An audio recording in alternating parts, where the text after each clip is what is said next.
How's it going, guys? In this video we're going to go over solving problems that involve empirical formula and true molecular formula, and most often when you have these types of problems we're going to be deriving the true molecular formula from the empirical formula. So real quick, let's just go over those definitions.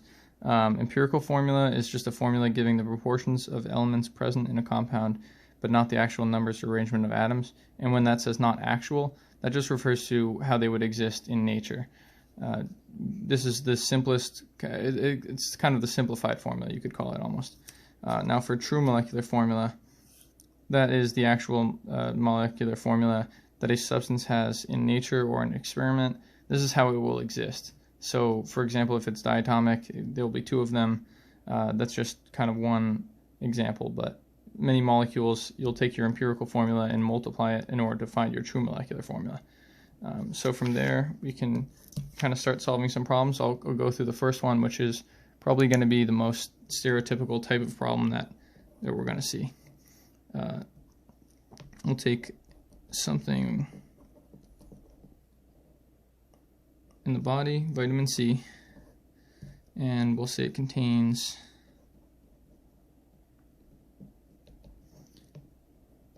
40.9% carbon, 4.59% hydrogen, and 54.5% oxygen. And that is how it's broken down by mass. We'll say the molar mass of vitamin C is 180 grams per mole.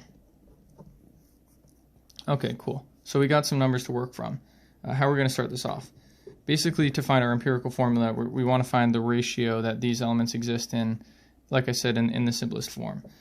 So I think the easiest way, as long as you keep the percentages consistent, you could use whatever numbers you wanted. You could use several hundred or just, I think the simplest way, though, to do it is just to assume that what we're talking about is 100 grams, and we'll say 40.9 grams of carbon, and multiply that out, just like we used to do the calculations in the previous videos. 1 mole of carbon is going to equal 12.01 grams. Okay, we're going to multiply it out like that. I'll just write them in. No, actually, I'll just do the calculations as I go. I'm doing mine off this side just because I don't have my calculator today. So here we go. That's going to be 3.4055, and then we're going to just keep going down the list. 4.59 grams of hydrogen times, we're going to have 1 mole hydrogen over 1.008 grams of hydrogen. Do that math. We get 4.5536. And then finally we have 54.5 grams of oxygen. Multiply that out. 1 mole of oxygen is going to be, I think, 16, grams oxygen. What do we get there?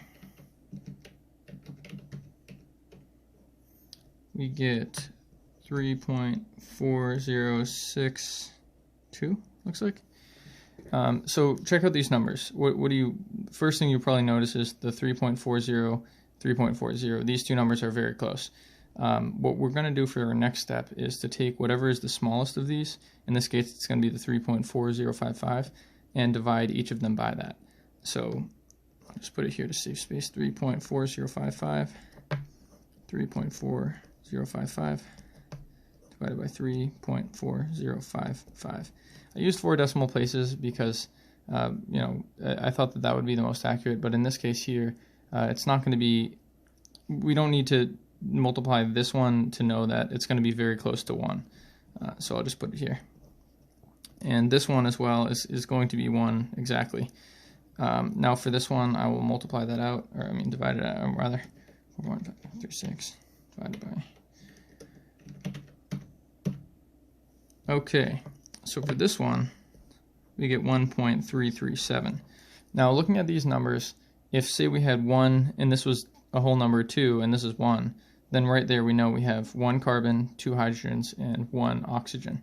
It's not going to be that simple though in this case, because we have a decimal here, and you can't have, in this type of problem, 1.337 hydrogen molecules. It doesn't really work that way. So we'll just use the common factor. Times 3, we'll get this to 4. Times 3, we'll get this to 3. Times 3, we'll get this to 3. And right there we have our empirical formula. So I'll write this above.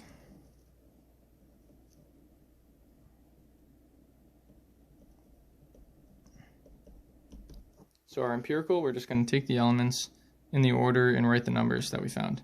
So CHO. For carbon, we have 3. For hydrogen, we have 4. And for oxygen, we have 3. And we know we multiply this by the lowest number that would give us a full number, or a whole number. So for that reason, we know that this is our accurate empirical formula. So now, what do we do with that number? Carry it down. Try not to get too messy here. We can carry it down. I usually set it up like this, kind of in columns. Times 3, we have 4 of these, we have 3 of these. And we'll just figure out basically how this empirical formula molar mass compares to this number here. So first of all, carbon times 3, each one is 12.01, so we have 36.03. This one is 1.008, that's 4.033, oh yeah. And then for oxygen times 3, that's 16 times 3, it's going to be 48. So I'm just going to...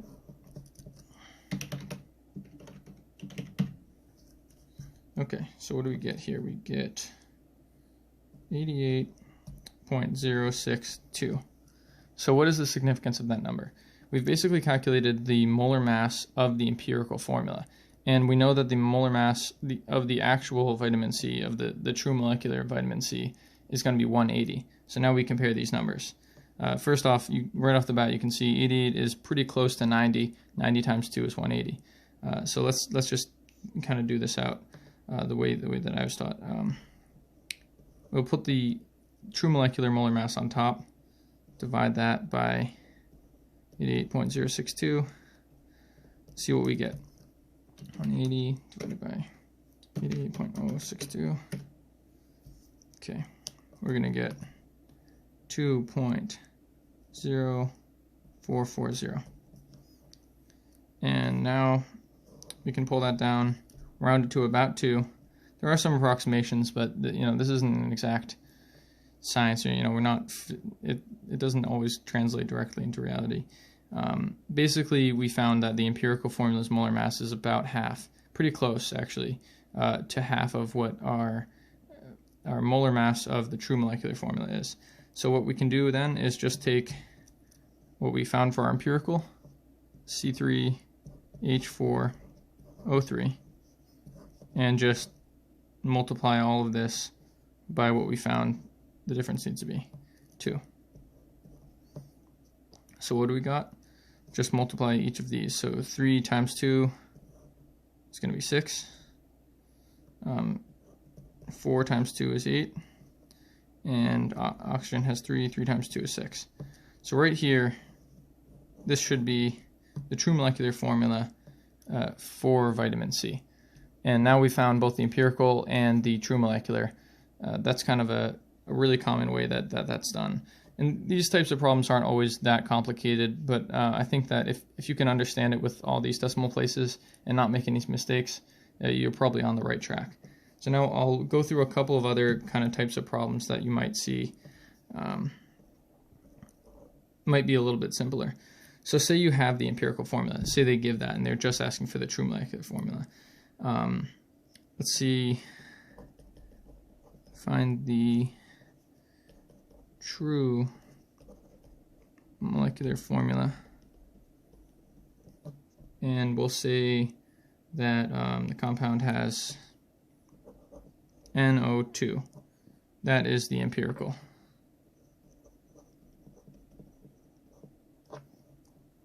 So what is the first step? We can kind of jump to what we had after we found the empirical formula.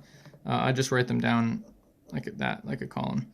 So we have N in O. We have N times 1 nitrogen and O times 2 oxygen. So I'll just consult my periodic table. We have for nitrogen that's 14.0067. I think we can just probably safely round that to 14.0. I'm going to say 14.001. It's going to be 14.01.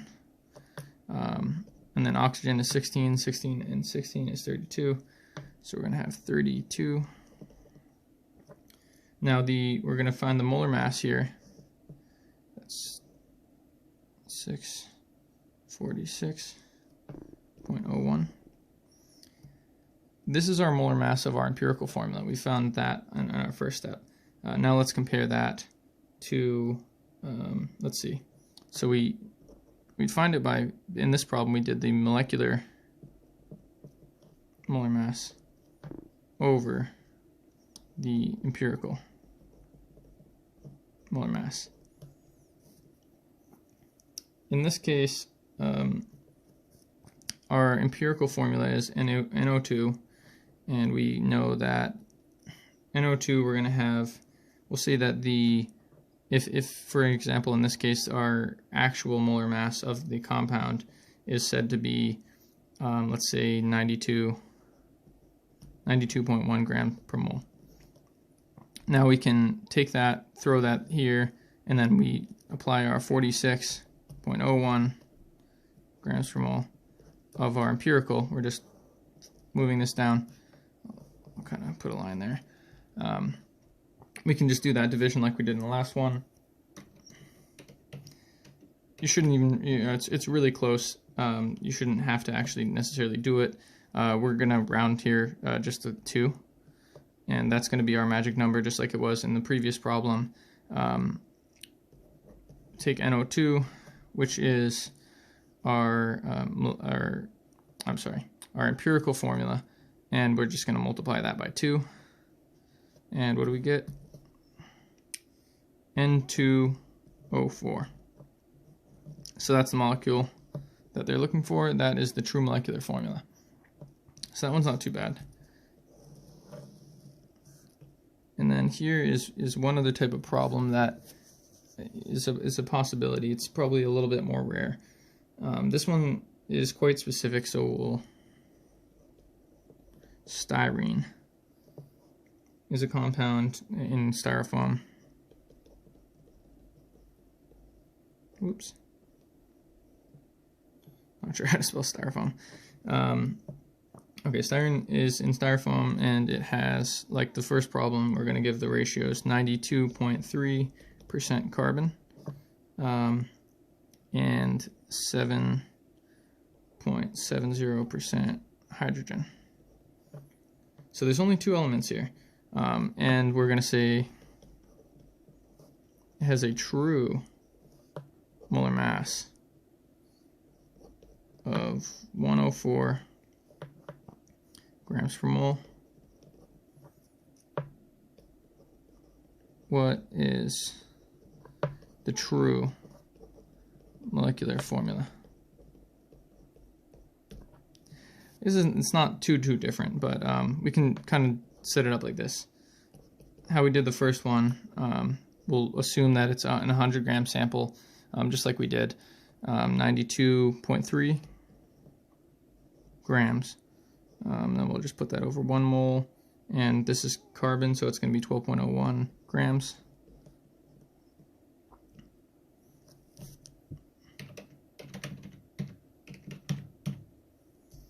Okay, we're going to get 7.69 moles. And then for hydrogen, we're going to have 7.70 grams. Throw that over 1 mole with 1.008 grams equals 0.008. We're going to get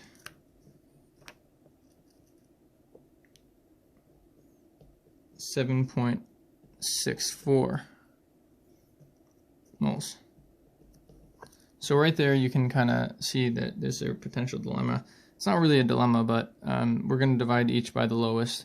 In this case, we don't even necessarily have to, unless we're going for, you know, extremely accurate answers. These are very close numbers. We can divide them both by themselves and get 1. So this is going to be about 1, about 1. Well, actually, this one will be 1, and then we'll go it out. The empirical formula from that